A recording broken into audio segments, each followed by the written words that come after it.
In the game I am about to show you, Paul Morphy executes a very simple attack, but in doing so, he highlights a powerful mindset that every good attacker has. If you want to improve your attacking skills, this is a mindset that you must absolutely have. There is another mindset in chess which kind of helps you in other type of chess positions, but it may hold you back when you are attacking. I'll talk about that in this video. So white plays the move e4, to which Morphy plays e5, and now we have the Italian opening on the board.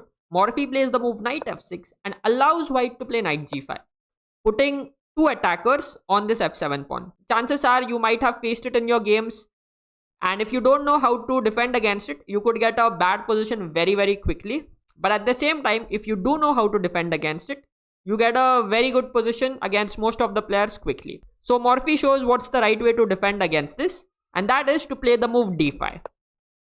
Now this pawn blocks this bishop from attacking f7, and after e into d5, you may think that the move is knight into d5 and simply gaining the pawn back, but this move is a mistake.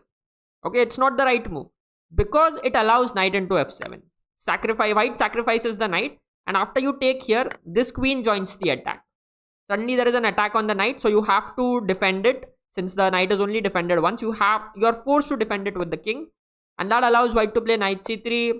This next move, white is going to play d4, get this rook here, give a check. Lot of pressure is going to be on the black king. Okay, so you want to make sure you don't get your king in the open like this. It's going to be very hard for you otherwise. So what you should do instead is, you don't want to take knight into d5. Remember that. All you have to do here is play the move knight a5 and try to get rid of this bishop first. And this is exactly what Morphy plays in the game as well. Because now if the bishop goes back, now you can chop it off and get this pawn. Now this is a good position for you. So remember this move, knight a5, very important. The bishop is attacked and white here decides to defend it with the move d3. Now what would you play? Once again, many of you would be tempted to play knight into d5, and this would be a mistake. This is a very good example of what I like to call accountant thinking.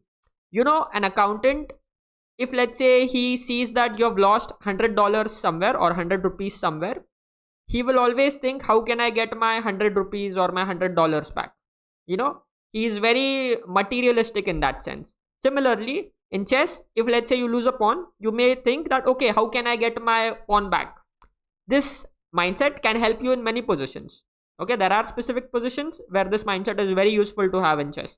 However, if you want to become a good attacker, there are times when you have to get rid of this mindset. Because what will happen is, when you are attacking and you think, oh, I sacrificed my pawn, so I should get that pawn back instantly. Okay, that's not how attack works. Now in the position, white plays queen f3 and the game is just lost for black. Like, there is a checkmate threat here. Your knight is hanging, and if you play knight f6, there is a move like bishop f7 check, completely winning for white.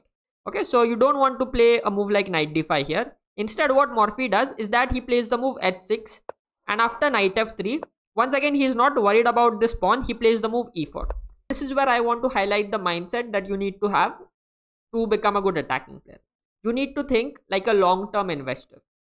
Okay, long-term investors, if they buy a stock today, they're not gonna sell it tomorrow, because tomorrow the market can be down and they may sell at a loss. So what you must do instead is you wait for a long time and you hope that the stock price appreciates and gives you the return. Similarly, in chess, when you sacrifice a pawn, you need to have the patience to wait, to make sure that, you know, for the sacrifice pawn, you're able to get some initiative, you're able to create your attack, you're able to make your attack stronger. And eventually what happens is, you create such a strong attack that your opponent is forced to give you material back. So you need to be able to think like a long-term investor when you're attacking. You can't just think like an accountant and, you know, hope or dream when you're going to get your material back. No. So e4 played, attacking this knight. Where will the knight go? So white plays queen e2 instead. White says, I'm not going to move my knight, I'm going to pin the pawn. Now Morphy plays knight into c4, d into c4, and gets this bishop out. Okay, now he cannot capture this d5 pawn, but he's in no hurry to get it back. White plays the move h3, stopping this bishop from landing on g4 and creating a nasty pin. Morphy castles, and now there is a real threat to take this knight on f3, since there is no pin on this e8 king. So this knight has to drop back. Now Morphy plays the move knight h7. Morphy is preparing to start an attack. Okay, my question to you here is, what will happen after the move queen e4? What do you think will happen after queen e4? Let me know in the comments. Okay, this is a losing move. Let me know. So after knight h7, white decides to play the move knight d2. Morphy now plays the move f5. Protects this pawn. Knight b3 played, attacking this bishop. The bishop drops to d6. White short castles, and now Morphy plays bishop h2. He clears up an important defender in the king side. White takes on h2, and now Morphy goes f4. This is another move you wouldn't have been able to find if you had an accountant based mindset, because you're essentially, gambling this pawn. And white indeed takes this pawn on e4. But Morphy is hoping he can create a strong attack in return for the sacrificed material. So queen e4 played, knight g5 attacking the queen.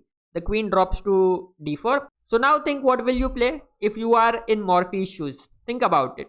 Morphy finds a crazy move here. He goes knight f3 check. And after gf3, he plays the move queen h4. Morphy is down a knight and he's also down 2 pawns. But he has such a strong attack against this king that white is in a very, very difficult position to defend here. Now, white plays the move rook h1. Now, if you play something like queen h3 check, this is not the most accurate move because it allows this king to run. And yes, you can take the pawn, but somehow this king has managed to find some safety. However, what Morphy decides to do in the game is that he decides to get a new piece in the attack and plays the move bishop h3. You have got 1 pawn back at least here, and at the same time this king is very exposed and it's not going to survive the attack that is coming. White plays bishop d2, hoping to get this rook into the attack, into the game, and hoping to defend somehow. But now Morphy plays a very, very quiet move that instantly finishes off the game. And this really highlights the mindset of a true long-term investor. He plays the move rook f6. And the goal is very simple. This rook is going to come to g6 and give a checkmate here. Very patient, despite being down so much material. It's a very, very patient and a very, very nice maneuver. Okay, and white cannot play rook at g1. Can you tell me why white can't play rook g1? Let me know in the comments why not. So after rook f6, seeing that there is no way to defend against the mate, white had to resign in the position. Morphy won the game. Now in this game, we spoke about the mindset of attack. If you want to discover an important attacking strategy when you see a large concentration of enemy pieces on one side of the board, I highly recommend you check out this video here.